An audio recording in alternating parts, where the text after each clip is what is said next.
கர்த்தருடைய பரிசுத்தமான நாமம் மகிமைப்படுவதாக.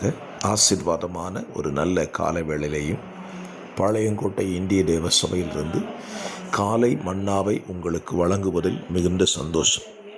கிருபையாய் கர்த்தர் தந்த ஒரு புதிய நாளுக்காக கர்த்தருக்கு நன்றி சொல்லுங்கள். ஒவ்வொரு நாளும் வேதத்தை வாசித்து தியானிப்பது அது பெரிய ஒரு ஆசீர்வாதம். இன்றைக்கான வேத தியான பகுதி ஸ்தோத்திரம், நியாயாதிபதிகள் 10ஆம் அதிகாரம். இந்த அதிகாரத்தில் நீங்கள் வாசிக்கும் பொழுது இஸ்ரவேல் ஜனங்களுக்காக தேவன் எழும்ப பண்ணின நியாயாதிபதிகளை குறித்து வேதம் சொல்லியிருக்கிறது. ஸ்தோத்திரம். அதிலே ஒரு வசனம் இப்படி இருக்கிறது.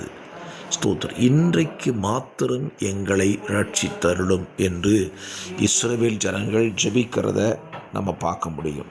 இன்றைக்கு மாத்திரம் ரட்சித்தருளும் என்று கேட்கிறார்கள். அப்படியானால் இஸ்ரவேல் ஜனத்தினுடைய ஒரு நிலை நிரந்தரமாய் தேவனை சார்ந்திருப்பதை அவர்கள் தவிர்க்கிறார்கள். இன்னைக்கு மட்டும் உதவி செய்யுங்க அப்படின்னா நாளைக்கு ஒரு நிலைமை என்ன அப்படிங்கிறத அவங்க சிந்திக்கலை. வேத புத்தகத்தில் தேவைக்காக தேவனை தேடின ஏராளமான சம்பவங்கள் இருக்கிறது. அதில் ஒரு சம்பவம் தான் நாம் வாசிக்கிறோம். இஸ்ரவேல் புத்திரர்கள் அவர்களுக்கு நெருக்கம் என்று வரும்பொழுது தேவனை தேடுகிறார்கள்.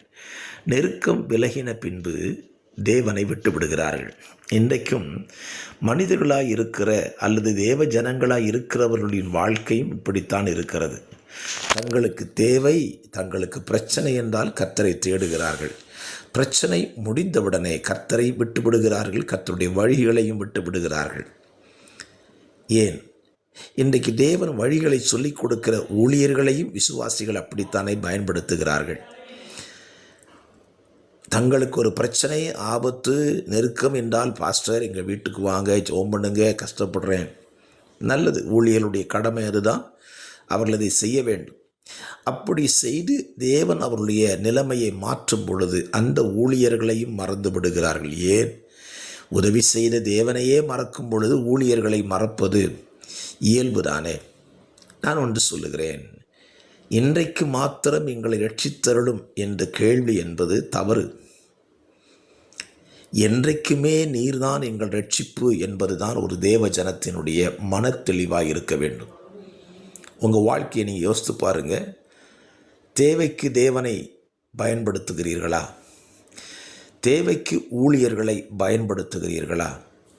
இதையும் தாண்டி சொல்லுகிறேன், தேவைக்கு உங்கள் விசுவாசிகளை பயன்படுத்துகிறீர்களா?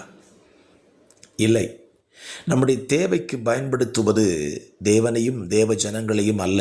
என்றைக்குமே தேவனும் தேவ ஜனங்களும் நமக்கு தேவை. இந்த அறிவு இன்றைக்கு எல்லாரிடத்திலும் இல்லை. ஆகிலும் நம்முடைய தேவன் இரக்கமுள்ளவர். இஸ்ரவேல் ஜனங்கள் தன்னை நோக்கி கூப்பிடும் பொழுது அவர்களுக்கு இறங்குகிறார். ஏன்? அவர் தேவன், மனுஷன் அல்ல. மனுஷன் தேவைக்கு பயன்படுத்துகிறவங்கள கொஞ்ச காலத்தில் கலட்டி விட்டுட்டு போயிடுவான். ஆனால் தேவன் அப்படி இல்லை. அவர் இரக்கம் உள்ளவர். ஆகையினால்தான்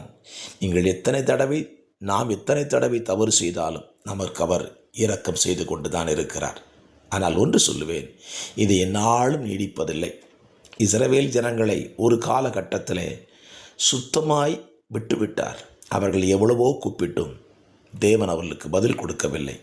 70 ஆண்டுகள் சிறைவாசத்துக்குள் தள்ளப்பட்டு போனார்கள். காரணம் என்ன? தேவைக்கு தேவனை பயன்படுத்தினார்கள்.